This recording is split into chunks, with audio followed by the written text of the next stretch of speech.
Ya, introducción rápida, vamos a empezar la ayudantía número 2 y vamos a ver conceptos topológicos. Como les decía, porque se me había olvidado grabar.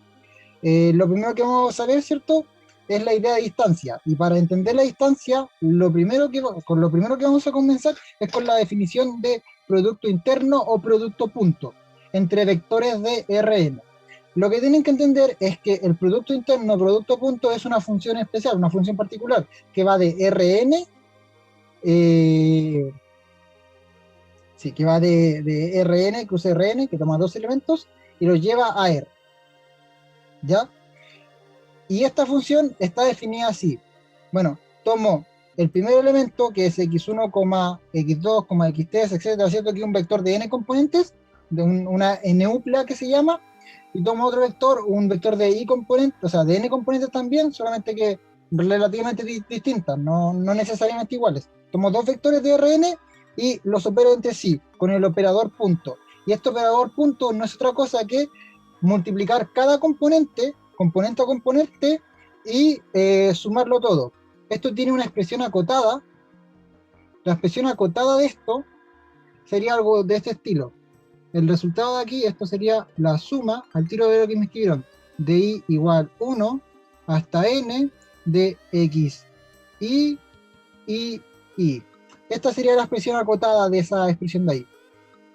¿Ese es el producto escalar? No, no es el producto escalar, lo vamos a ver más abajo. Este es el producto punto. No confundir, ¿ya? Producto punto o producto interno. ¿Ok? El producto escalar se hace con escalares.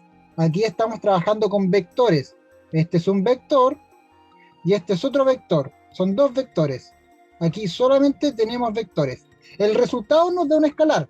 Esto de aquí, este resultado pertenece a R, ¿ya? Esto es un escalar, el resultado nos da un escalar, pero el producto se hace entre vectores, por eso se llama producto interno o producto punto. Incluso creo que lo he llegado a ver como producto vectorial, pero no estaría completamente seguro de llamarlo así, porque quizás estoy hablando de otra cosa, no estoy seguro. Pero producto interno o producto punto. El resultado me da un escalar, el producto se hace entre vectores. Entender esto, lo vamos a retomar. Ahora vamos a ver otra cosa. Aparte de el producto interno, vamos a ver otra definición necesaria, que es la definición de norma. ¿Ok? Norma aquí, importante, por cierto, producto interno. Esto era lo otro. Norma. La norma es una cuestión un poco especial. Ya tienen que... eh, lo vamos a trabajar. Definición 1.2. Sea X un vector de n componentes e Y un vector de n componentes, ¿cierto? Se define la norma de X, que va a estar en R. Dato importante, la norma de X es un valor que está en R. Fíjense que esto es como interesante, porque esta es la norma de X. ¿Y qué es X? X es un vector. Y la norma de X me va a dar un real, ¿ok? La norma va a ser una característica de un vector. Y la característica de este vector va a ser un número real, ¿ya? Y se define la norma de X si cumple tres condiciones esta norma. Si en primer lugar, para todo X, eh, para todo X en R, ¿cierto? O sea, en Rn, para todo vector, su norma es mayor que cero o igual, y solo es igual si el vector que corresponde es el vector 0,0000 de puro cero, ya es el origen. El único, o visto de otra manera, el único vector que tiene como norma cero es el vector nulo. Todos los demás vectores van a tener norma positiva. Esa es la primera condición de norma. La segunda condición de norma es que para todo x e y vectores, la suma de estos vectores es mayor o igual a la suma de las normas por separado. Esta se llama desigualdad triangular. Ya se tiene que cumplir la desigualdad triangular para poder llamar algo como norma. Y en tercer lugar, para todo x e y en A, o sea, para todo x y, esto está mal escrito acá.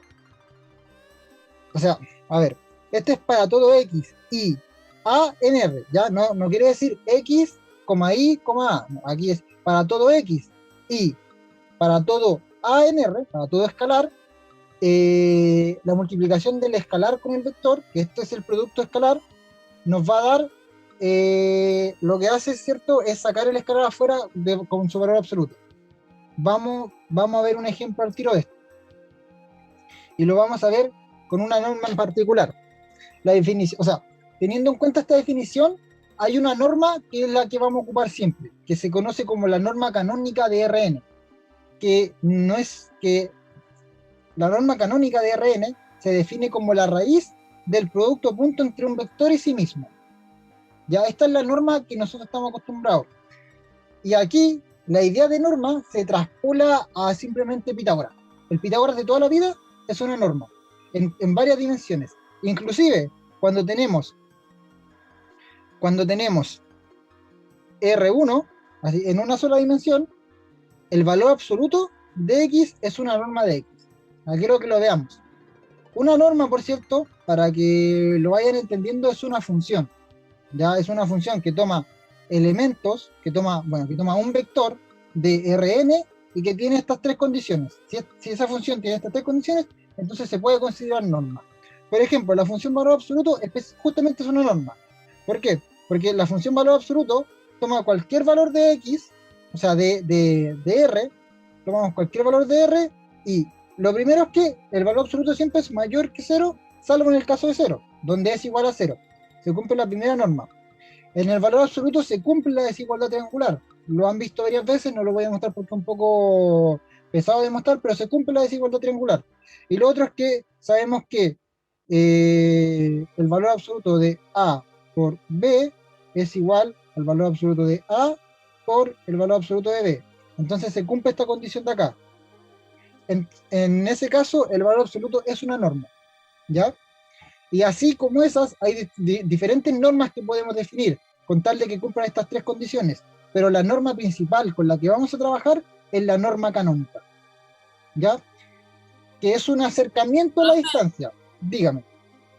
¿Cuál es la diferencia entre sacar la distancia y la norma canónica? Porque al final es como lo mismo. Ya, muy buena pregunta. No es lo mismo. ¿Y cuál es la diferencia? La diferencia está en que la norma canónica es la distancia del origen hasta el final del vector. Pero la distancia no siempre va a ser del origen, ¿ok? Por ejemplo, si yo les coloco un plano cartesiano, R2, y les coloco este vector, si yo les pido calcular la distancia de ese vector, el largo de ese vector, ustedes van a llegar y a ocupar la norma canónica, ¿cierto? Pero si yo les coloco aquí, en vez de eso, un punto acá y un punto acá, y les digo, calcúlenme esta distancia, para calcular esta distancia ya no van a ocupar la norma canónica, ¿cierto? Porque si ustedes calcularan, por ejemplo, la distancia de aquí a acá, tendrían la distancia U, y si calcularan la distancia de aquí a acá, tendrían la distancia B, la norma U y la norma B. Pero nosotros queremos esta norma de acá, que es la norma W, esta era una B y esa era la W. Esa es la norma que queremos, esa es la distancia que queremos. Entonces, ¿cómo la obtenemos? ¿Ya? ¿Se entiende la diferencia, Alexandra? Sí, profe. Ya, perfecto. Muy buena pregunta, por cierto. Ok, esta es nuestra norma canónica. Como bien dijo Alexandra, nos sirve para medir distancias del origen hasta, bueno, el final del vector, ¿ok? Pero la definición de distancia es más compleja que eso, porque esa es la distancia canónica. Vamos a seguir viendo. Ok, observación. Notemos que la norma canónica, de hecho, es una norma. O sea, justamente por eso se llama norma canónica, porque es una norma. Puesto que satisface todas las condiciones de acá. ¿Qué es lo que estoy diciendo aquí? Que esto que está acá, que es la definición de norma canónica, la de toda la vida, es una norma. Satisface estas tres condiciones de acá. Se puede ver fácil que la satisface. Una raíz siempre positiva y solamente nos va a dar cero cuando tengamos los ceros. La raíz saca, como aquí, los escalares van a estar al cuadrado. Aquí si yo coloco x por a, voy a tener a al cuadrado y ese a al cuadrado va a salir de la raíz como normal, y como iba a salir de la raíz va a salir positivo. Entonces cumple todas las condiciones. La desigualdad triangular también la cumple, es un poquito más difícil de demostrar, pero se puede demostrar, etc. Esto cumple la desigualdad triangular. Entonces, continúo.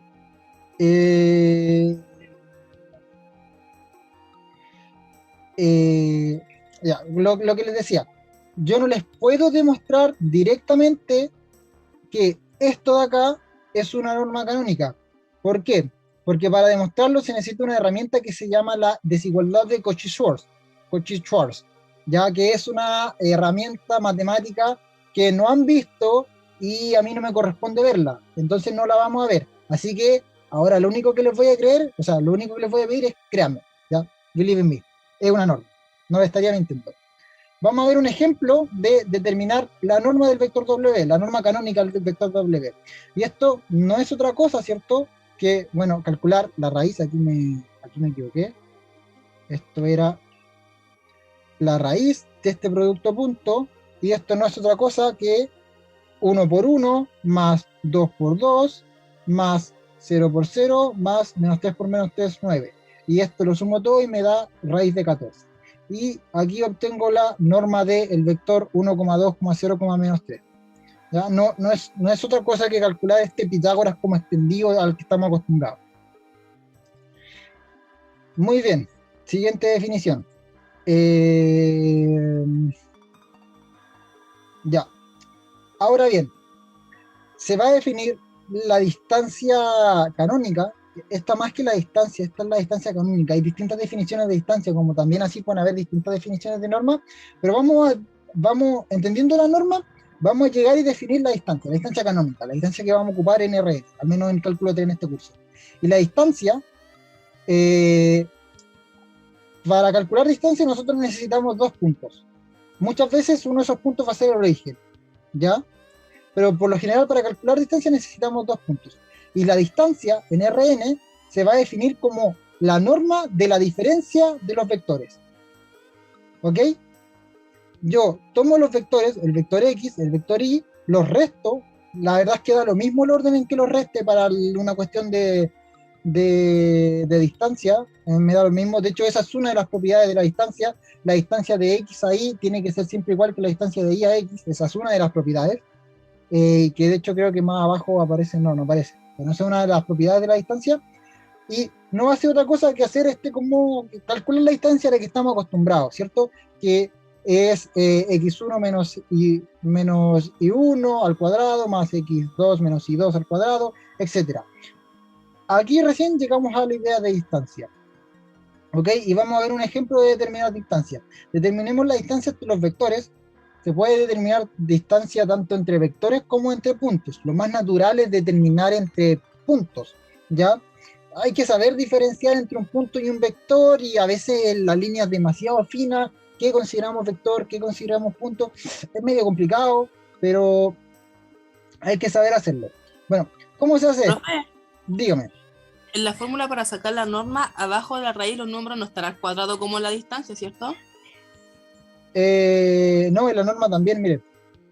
Acá está. Esto es x1 elevado al cuadrado, más bla, bla, bla, más xn elevado al cuadrado. Si están al cuadrado. Es Ya. básicamente lo mismo. No sé, es que estaba viendo el ejemplo, pero no veía el enunciado del ejemplo, por eso preguntaba. Ah, ya. Pero no está aquí. No, y bueno, aquí también está en el cuadrado. Si se fijan aquí, bueno, lo que hacemos es calcular la distancia de b a u.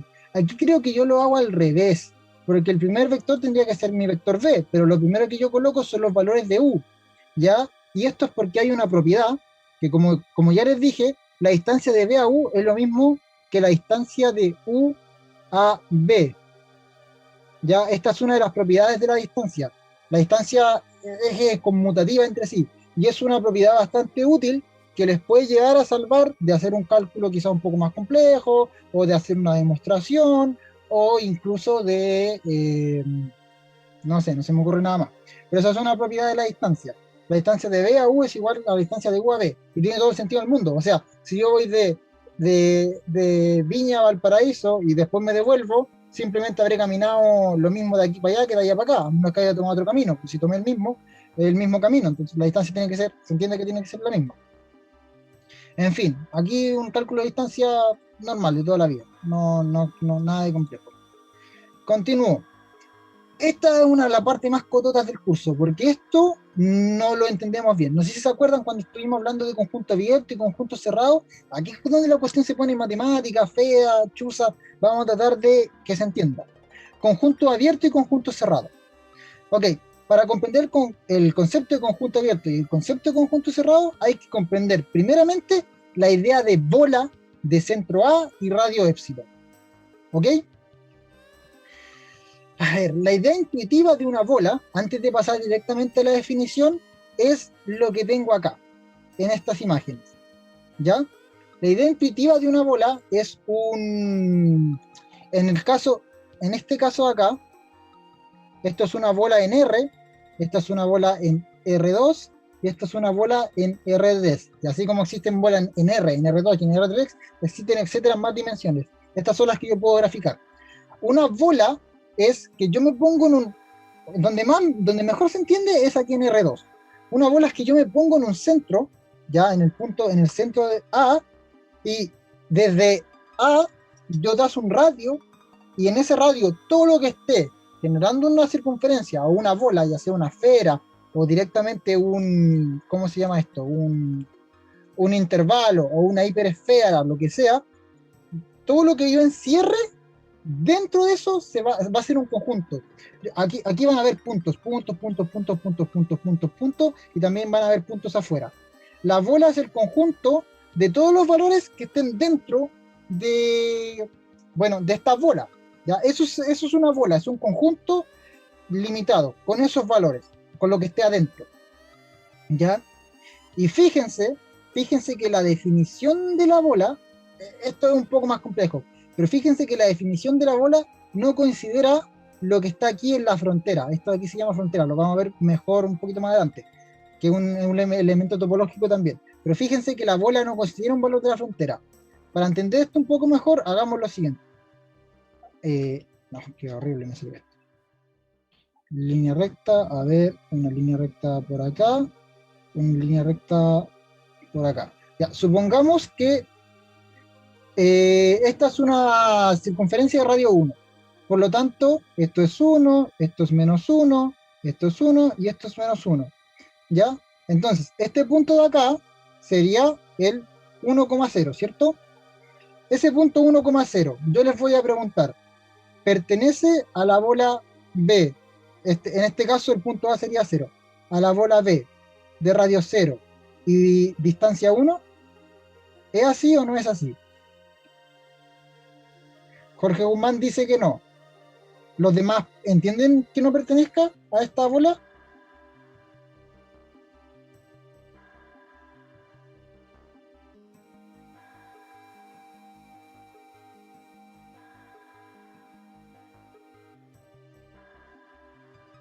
Es más complejo esto, ¿cierto? Esto es un poco más difícil de entender. Necesito un poco de feedback. Somos 3 personas nomás, así que por favor un poquito de feedback.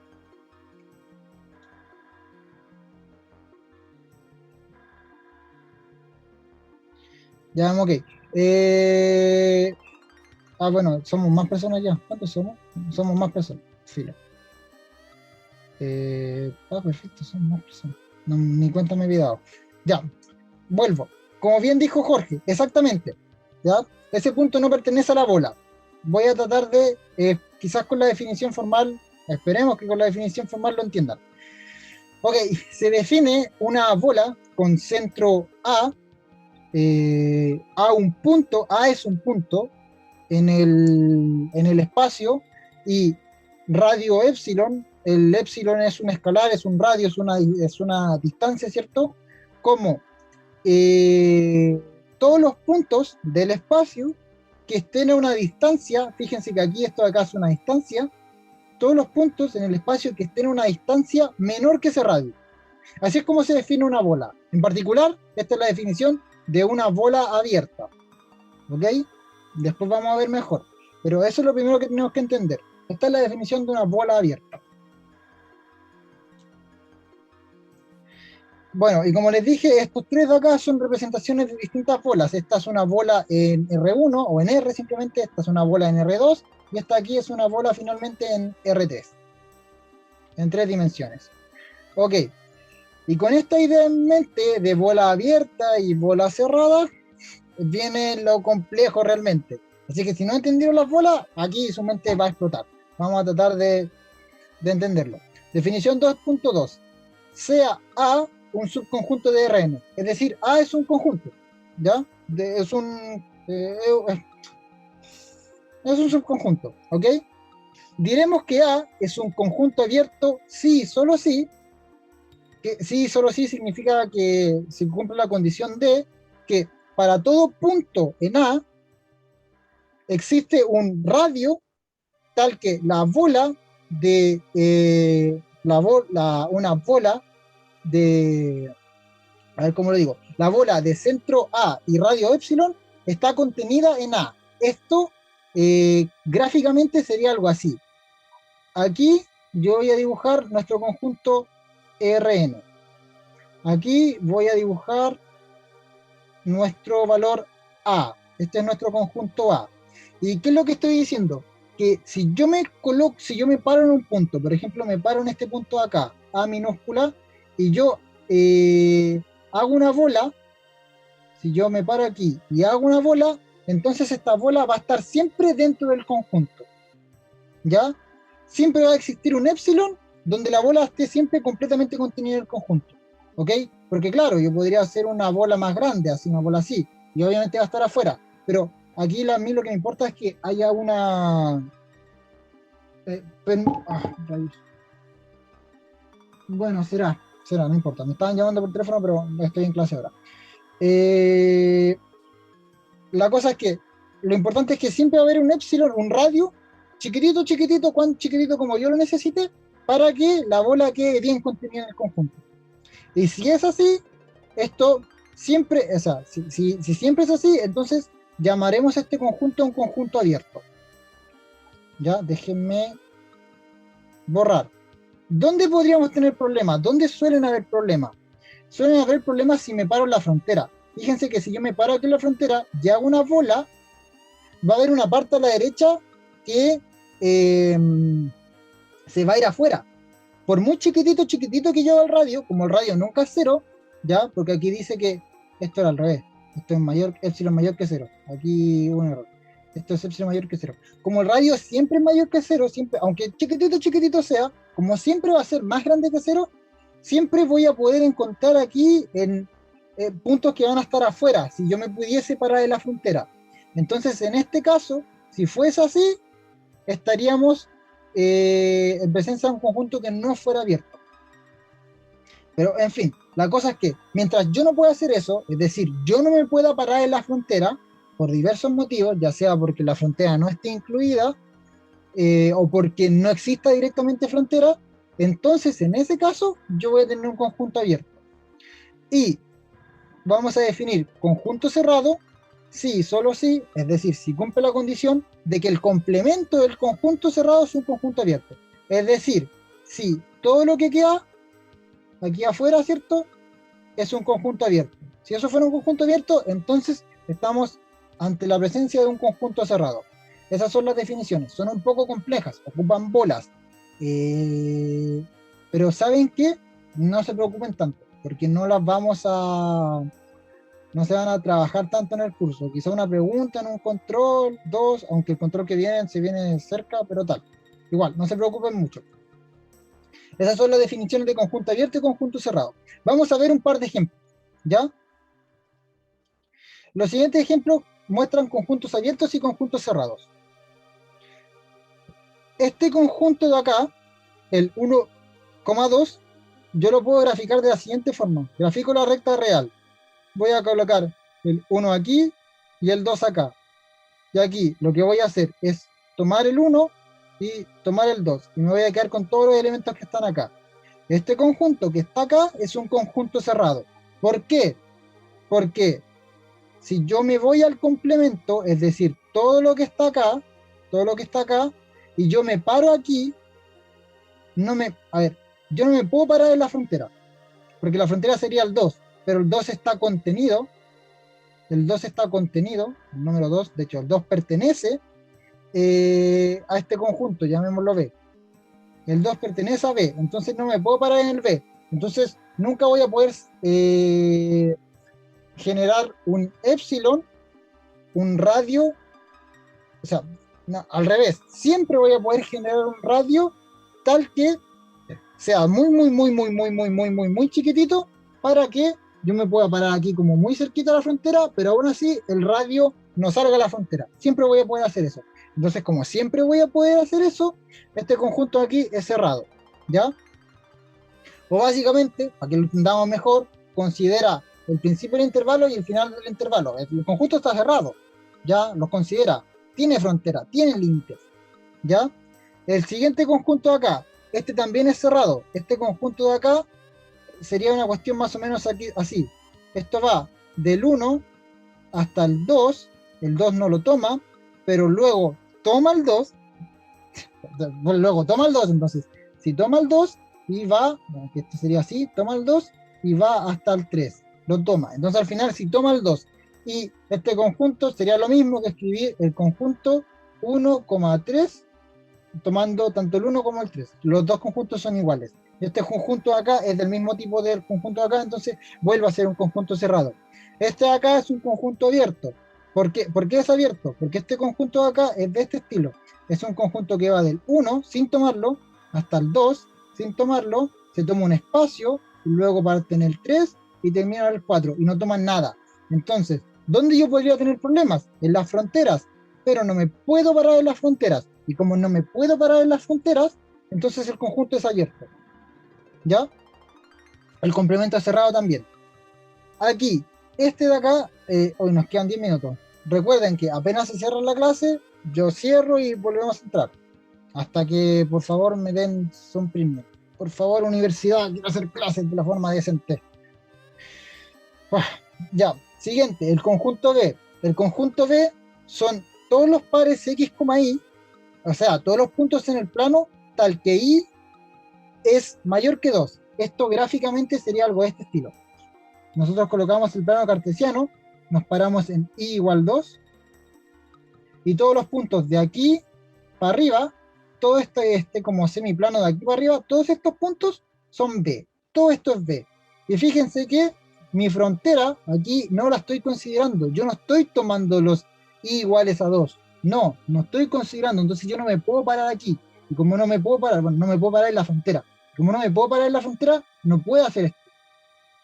¿Ya? Entonces el conjunto es abierto.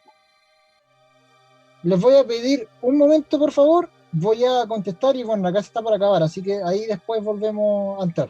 Las voy a cerrar y volvemos a entrar para contestar el teléfono.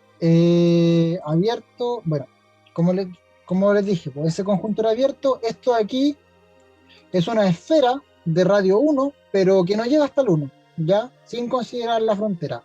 Y esta es una esfera de radio 1 también, pero que sí considera la frontera. Y como esta sí considera la frontera, esta sí es cerrada, y como esta no considera la frontera, esa es abierta, ¿ya? Y así hay distintos tipos de conjuntos abiertos o cerrados. Por cierto, los abiertos o cerrados son conjuntos, tenerlo presente.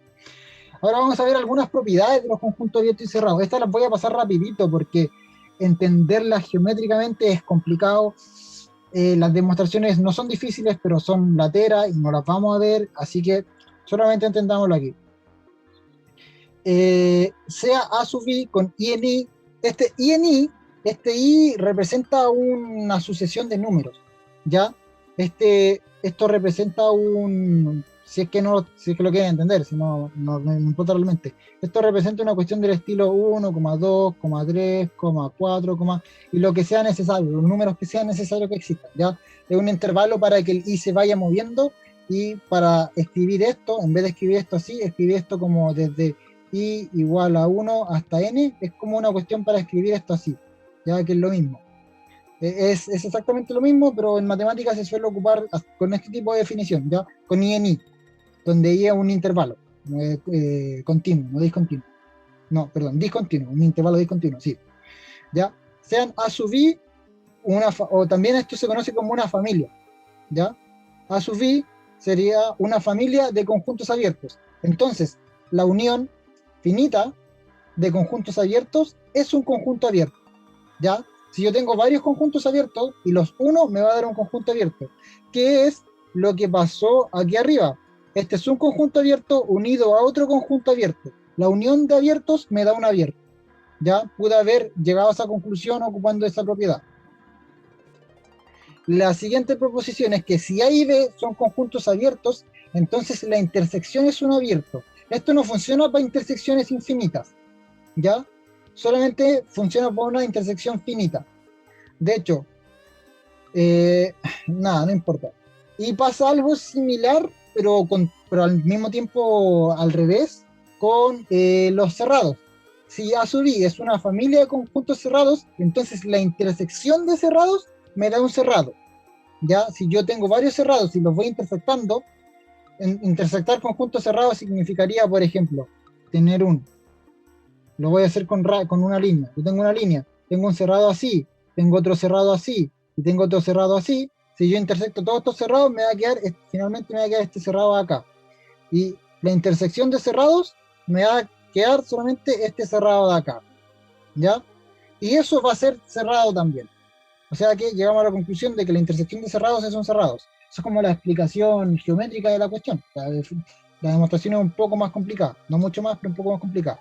Y similar como pasaba en el caso anterior, la unión de cerrados, de dos cerrados solamente, esto no es de infinitos, la unión de dos cerrados me va a dar un cerrado. La unión de infinitos cerrados no, por lo general no me da. Y vamos a ver otras dos propiedades interesantes que no están acá. Lo primero, un conjunto,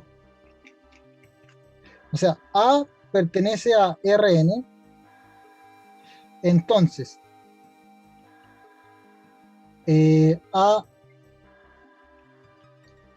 puede ser abierto, puede ser cerrado, puede hacer ambas, o sea, abierto y cerrado al mismo tiempo. Ustedes dirán, ¿cómo un conjunto abierto y cerrado al mismo tiempo? Ya lo veremos. Ambas o puede ser ninguno. ¿Ok?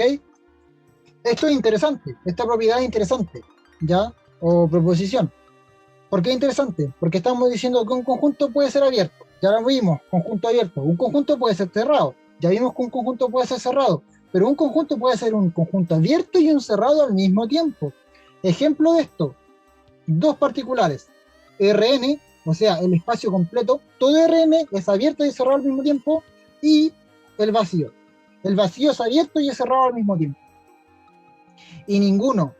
Un conjunto puede no ser ni abierto ni cerrado. Un ejemplo de esto sería el conjunto 1,2. Este conjunto se dice que es abierto por la derecha y cerrado por... No, perdón. Abierto por la izquierda y cerrado por la derecha. O semiabierto o semicerrado.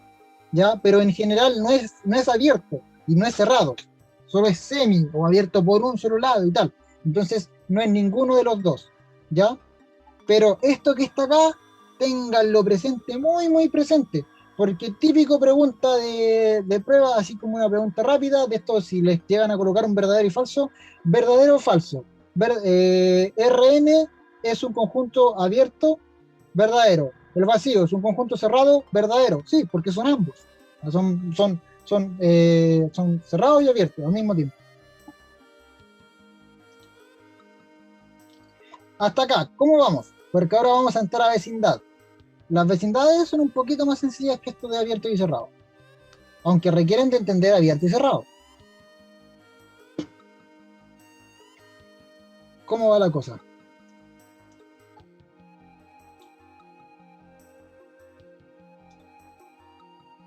Perfecto, muchas gracias Daniela. Bien, bien que vaya quedando todo claro. Me conforta bastante. Perfecto, perfecto, perfecto, perfecto. Muchas gracias por el feedback. Ya. Siguiente concepto, vecindad. ¿Ya? La vecindad se suele confundir con una bola.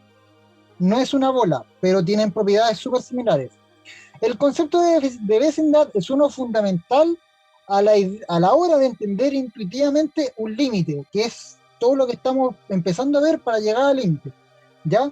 La definición de vecindad es la siguiente: sea un punto en el espacio vectorial en Rn y nuestra presunta vecindad, ¿cierto? En Rn, un conjunto. tenemos un punto y un conjunto, ya o sea, tenemos un punto y un subconjunto de Rn.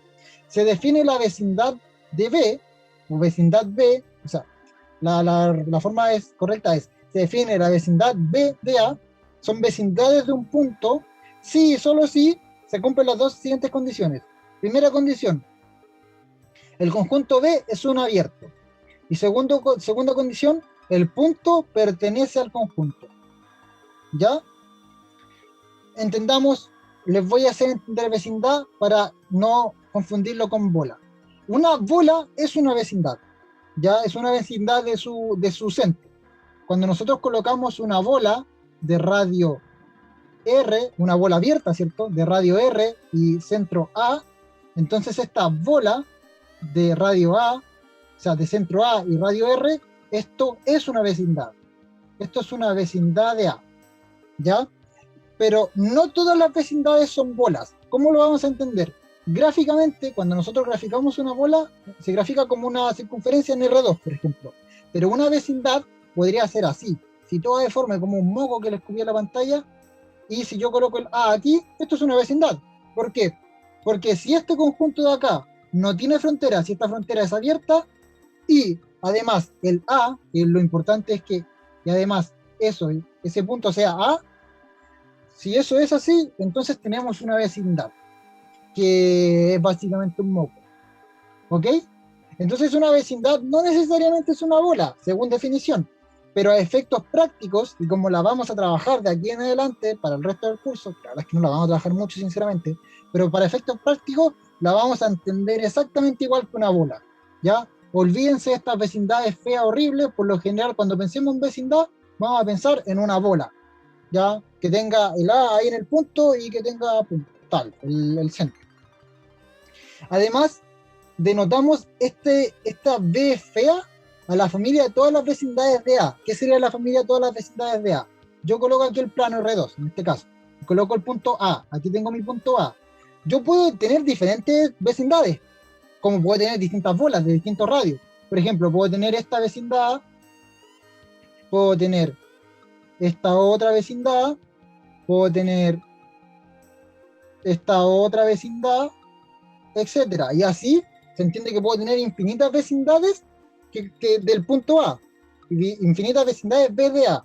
Bueno, todas las vecindades que contengan A se van a denotar de esta forma, como una B rara, ¿cierto? Entre paréntesis A. Esas son todas las vecindades del punto A. Va a ser importante esa denotación para las siguientes definiciones que vienen a continuación. Ahora, un montón de definiciones. Primera definición. Definición 3.2.1. A es un punto interior. Un punto interior de A, del conjunto A, por cierto, no lo di mal. Partir con la definición va a considerar un conjunto y va a considerar un punto. Diremos que A es punto interior del conjunto A si y solo si existe una vecindad en la familia de todas las vecindades de A, tal que B está contenido en A. ¿Qué significa esto geométricamente? Geométricamente significa que yo tengo aquí mi conjunto A. Este es mi conjunto A, ¿ya? Y para que esto sea punto interior, para que efectivamente sea punto interior, yo aquí voy a colocar, aquí va a estar mi A, y para que esto sea punto interior tiene que existir una vecindad, al menos una. Y por ejemplo, esta vecindad de acá, si yo dibujo esta vecindad aquí, esta vecindad está contenida en A. Entonces, perfecto, tenemos que este punto A está dentro del conjunto A, digo A varias veces, punto A, conjunto A, tratemos de diferenciar, es un punto interior, está dentro de A. ¿Ya? ¿Cuándo no sería un punto interior? Por ejemplo, si yo me parase en la frontera. Si yo me parase en la frontera, aquí, ahí ya no sería un punto interior, porque por más que yo busque una vecindad que trate de acoplarse, que trate de quedar completamente contenida, que lo importante es que quede adentro de esa vecindad, por más que trate de, no voy a poder. No voy a encontrar una vecindad para eso. Entonces ese punto no va a poder ser un punto interior, evidentemente, no es un punto interior, sería un punto frontera, que lo vamos a ver acá. Bueno, siguiente definición. Punto de adherencia o punto adherente. Ya, esta es una definición un poco más compleja. Ya, A es un punto adherente o un punto de adherencia del conjunto A, sí, solo sí, para todas, y esto es cachudo, para todas las vecindades de A, la intersección es distinta de vacío. ¿A qué se refiere con esto? Yo tengo aquí mi conjunto A, el conjunto grande, y yo voy a colocar aquí mi punto A, ¿ok? Por más que yo dibuje vecindades de A, por más que yo dibuje vecindades de A, cuando las intersecte, cualquier vecindad, cuando las intersecte, siempre voy a tener que tener algo dentro de esa intersección. ¿Ya? Siempre voy a tener que tener algo. Nunca voy a tener que quedar vacío. Por ejemplo, ¿qué punto no sería un punto de adherencia? Si yo coloco un punto afuera, ese sería un punto exterior, no interior, exterior. Si yo coloco un punto afuera en A, y yo hago esta vecindad B, intersectada con A, que este otro conjunto que está todo rayado aquí, es igual a vacío. ¿Ya? Por lo tanto, un punto que está afuera no puede ser un punto de adherencia de A. Los puntos de adherencia de A tienen que estar dentro. Y fíjense que en este caso particular, un punto de frontera, un punto que esté en la frontera, también puede ser un punto de adherencia de A. Otra cosa interesante, aunque el punto, aunque la frontera, aunque los puntos frontera no pertenezcan a A, es decir, aunque A esté abierto, si no considero la frontera, pero coloco a un punto frontera, entonces los puntos de la frontera también van a ser puntos de adherencia, sin necesariamente pertenecer a A. Es decir, más adelante lo vamos a entender, que esto lo vamos a entender más adelante.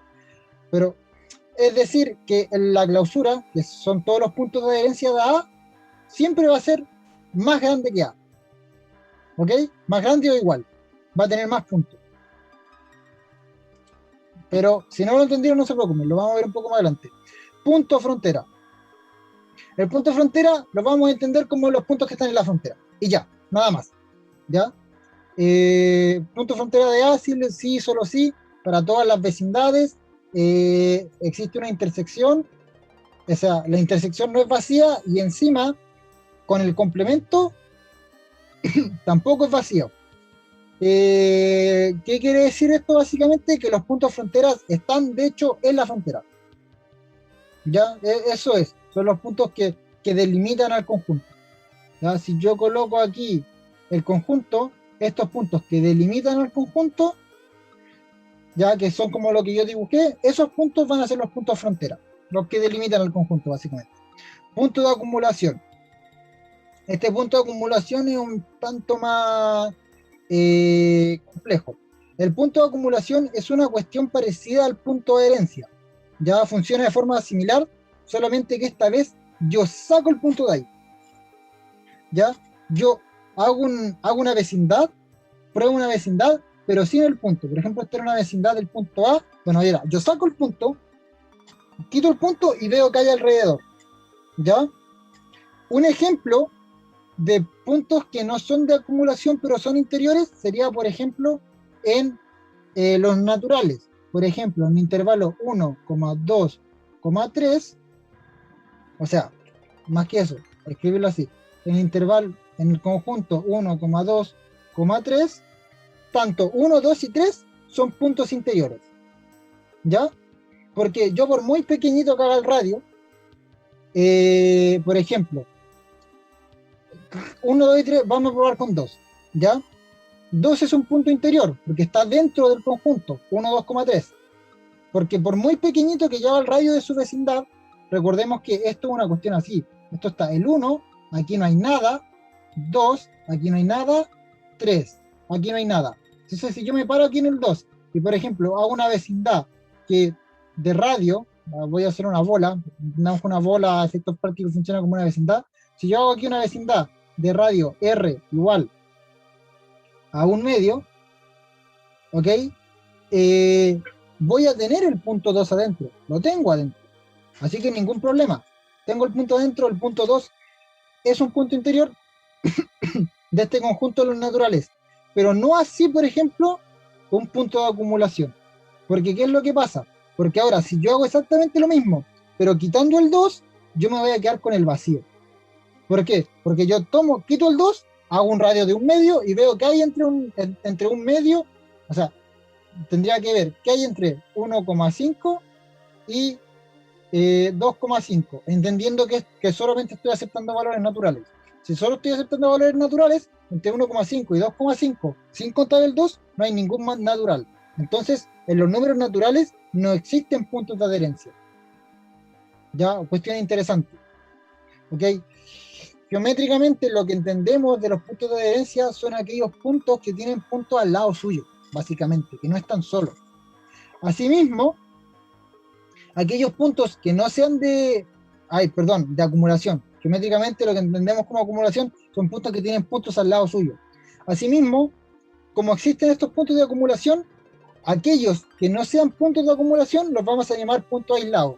Y estos puntos aislados, no aislados, aislados, estos puntos aislados son justamente como el caso número 2, que alrededor suyo no tiene números, que si yo lo saco me quedo con nada. Ya esos son los puntos de aislados o los puntos de aislación. Y bueno, así como definimos los elementos, podemos definir conjuntos. O sea, se define el interior de A de esta forma, esta es la notación, como el conjunto de todos los puntos interiores. Todos los conjuntos, o sea, todos los puntos dentro de A se define el interior de A. La clausura de A son todos sus puntos de adherencia, es decir, todos los puntos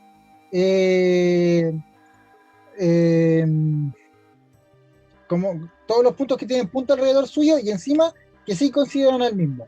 La frontera de A, bueno, como la frontera, los puntos que delimitan al conjunto. Y este A' se define como todos los puntos interiores de A. ¿Qué? Como todos los puntos interiores. No, este A' son los puntos de acumulación. Aquí esto está mal. Este A' son los puntos de acumulación. Ya este es el conjunto de todos los puntos de acumulación. Y bueno, acá hay un par de ejemplos que la verdad es que no vale mucho la pena verlo. Así que no lo veamos. Si quieren ustedes lean después estos ejemplos, pero no vale la pena verlo al menos. Aparte, es por una cuestión de tiempo, básicamente, que no los quiero ver. Porque ahora viene lo bueno. Ahora viene el concepto intuitivo del límite. Y con esto esta clase estaría terminando. Concepto intuitivo del límite. ¿Ya? Esto es como una introducción para la clase que viene. El concepto intuitivo del límite nace de una pregunta. ¿Ok? La pregunta es, ¿qué comportamiento tiene una función cerquita de un punto? ¿Ya? O lo que es lo mismo, más intuitivamente, ¿qué es lo que pasa cuando me acerco a cierto valor? ¿Ok? Geométricamente es una cuestión así. Yo coloco, por ejemplo, la función 1 partido por x. Ustedes deben saber ya que la gráfica de esta función es una cuestión así. Entonces, el concepto intuitivo del límite es saber qué es lo que pasa aquí, en el punto cero. ¿Qué es lo que pasa acá? Aquí arriba y aquí abajo. ¿Qué es lo que está pasando? ¿Qué pasa si yo me voy acercando por este lado? ¿Qué pasa si me voy acercando por este otro lado? Esa es la idea intuitiva del límite. Ya, eso es lo que se trata de hacer. ¿Ok? Lo que busca el concepto intuitivo del límite, entonces, en ese caso, es preguntarse por puntos que sean especialmente conflictivos. Ya, eso es lo que busca hacer la función. Indeterminaciones, por lo general indeterminaciones, pero también preguntarse por qué pasa en cualquier otro punto del dominio, o sea, no necesariamente indeterminaciones, pero por lo general el concepto de límite se ocupa justamente para ver qué es lo que pasa cuando me estoy acercando a una indeterminación. ¿Ok? Y vamos a ver dos ejemplos. Vamos a ver este de acá y vamos a ver otro en Rn que a mí me gusta bastante. Está aquí, la función f de x, y tiene una indeterminación en 0,0. ¿Qué significa esto? Nosotros sabemos aquí nosotros sabemos que si, obviamente no podemos evaluar f de 0,0, esto no existe, ¿ya? Esto está indeterminado, no existe, pero tratemos de evaluarla. ¿Qué es lo que vamos a obtener aquí? Vamos a obtener 0 menos 0 partido por 0 más 0, todo esto elevado al cuadrado, y al final aquí tenemos un 0 sobre 0 y está todo mal, aquí se destruye las matemáticas, el computador cachea, todo terrible, mal, mal, mal, mal, muy, muy mal. Entonces, ¿qué es lo que, qué es lo que hacemos nosotros matemáticamente? Nosotros matemáticamente lo que tratamos de hacer es ver para dónde va la micro, qué es lo que está pasando. Entonces, nosotros vamos a, y esto ya es un adelanto a la clase siguiente, acercarnos por trayectorias, ver estrategias, acercarnos como por lados para ver qué es lo que pasa. Vamos a acercarnos por f de 0,m y el m se va a ir acercando a 0. Entonces, ¿qué vamos a tener?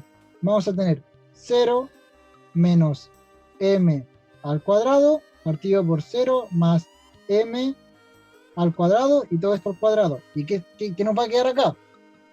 Aquí nos va a quedar menos m al cuadrado sobre m al cuadrado elevado al cuadrado, y aquí esto, si ustedes se pueden dar cuenta, nos va a dar 1. Ah, ya, si nos acercamos, esto básicamente es acercarse por el lado de las IES. Si nos acercamos por el lado de las IES, vamos yendo a 1. Fíjense que si hacemos esto al revés, si hacemos esto como n, 0, o sea, si nos acercamos primero nos acercamos para acá, ahora si vamos por esta dirección, va a pasar exactamente lo mismo, nos vamos a acercar a 1. Entonces, a pesar de tener una indefinición matemática, hay como un valor al que estamos llegando, ¿ok? Y bueno, ese valor de hecho es 1, nos estamos acercando al 1, o no es 1, se tendría que revisarlo bien, me parece que sí, es 1. Entonces, ¿qué es lo que pasa? Que, claro, en el 0 no hay ningún valor, eso está indefinido, no podemos evaluar f de 0,0, pero cerca del 0,0, a medida que nos acercamos al 0,0, por ahí cerquita, es como que nos fuera a dar 1, ¿ya? Y ese es el concepto intuitivo del límite. Vamos a ver otro ejemplo para terminar, ¿ya? La función f de x igual a seno de x partido por x. ¿Qué pasa cuando x va a 0? ¿Qué pasa si yo voy cada vez yendo más 0? Evidentemente no puedo evaluar f de 0, porque tendría seno de 0 partido por 0 una indefinición, porque seno de 0 me da 0. Pero ¿qué es lo que pasa? Algunos ya sabrán que el límite de x cuando tiende a 0 de seno de x sobre x, algunos ya sabrán que el límite de esto es 1. ¿Por qué es 1? Porque, y esto hay un chiste que quizás sea un poco ofensivo porque ustedes son estudiantes de ingeniería, no trato de ofenderlo, pero sinceramente me da mucha risa. Yo le hago he hecho clase a varias ingeniería, entonces creo que ya tenemos como buen feeling para poder hacer el chiste. Hay dos teoremas fundamentales de la ingeniería. El primer teorema fundamental de la ingeniería es que 3 es igual a pi es igual a e. Primer teorema fundamental de la ingeniería. Y segundo teorema fundamental de la ingeniería, seno de x es igual a x para todo x en R. ¿Ya? Ese es el segundo teorema fundamental de la ingeniería, que tiene que ver básicamente con aproximaciones, que los ingenieros aproximan el seno de x y aproximan pi, e, y lo aproximan a 3. Me parece, a mí me da gracia, pero bueno, soy matemático, los matemáticos nos dan gracias cosas absurdas. Pero esto aquí, el segundo teorema fundamental de la ingeniería, en realidad esto no es tan así, pero no está tan lejos de la realidad. O sea, esto viene de una idea. Lo que pasa es que cuando x es pequeñito, es decir, cuando x es mayor que 0, pero menor que un epsilon, es decir, un número muy pequeñito, cuando x es pequeñito, tenemos esto, de que seno de x tiende a x. O sea, cada vez que el x se va haciendo más y más y más y más y más pequeñito, es decir, me voy acercando más y más y más al 0, el seno de x se comporta como la función x simplemente. Y esto es súper útil, porque fíjense que aquí este límite, lo que hace intuitivamente este límite, es que toma el x y lo va acercando más y más y más y más al 0, es decir, lo va haciendo más y más y más y más pequeñito. ¿Y qué es lo que pasa? Que como esto se va haciendo más y más y más pequeñito, aquí nosotros podemos hacer un pequeño arreglo, gracias a este teorema de acá, que este sí es un teorema real, y decir que aquí tenemos que esto de aquí es equivalente a calcular el límite de x cuando tiende a 0 de x partido por x. Y x partido por x es lo mismo que 1. Y por eso es que el seno de x partido por x, o sea, el límite de x cuando tiende a 0, de seno de x partido por x, me da 1. Es por el comportamiento de la función 0, porque la función seno se comporta como x. Esto gráficamente, si nosotros graficamos esto, ustedes saben que la función seno es una cuestión así, ¿cierto? Y la función f de x es una cuestión así más o menos. Entonces, si ustedes se fijan, aquí me quedó horrible, pero si ustedes se fijan, ahí cerquita, básicamente deberían solaparse la parte que es como que parte del cero de la función cero con la función lineal. Básicamente tienen la misma forma. En ese pequeño intervalito, en ese pequeño lugar, tienen la misma forma. Entonces, de esta manera es que se llega a este límite, que es uno de los límites que más se preguntan en primer año de universidad, cuando ustedes están en cálculo 1 y son esos límites que no pueden calcular. Bueno, esa es una de las formas. ¿Ok? Eso sería la clase de hoy. Me gustó esta clase, me sentí inspirado. No sé si a ustedes les haya gustado. No sé si ustedes tengan algo que decirme y tal.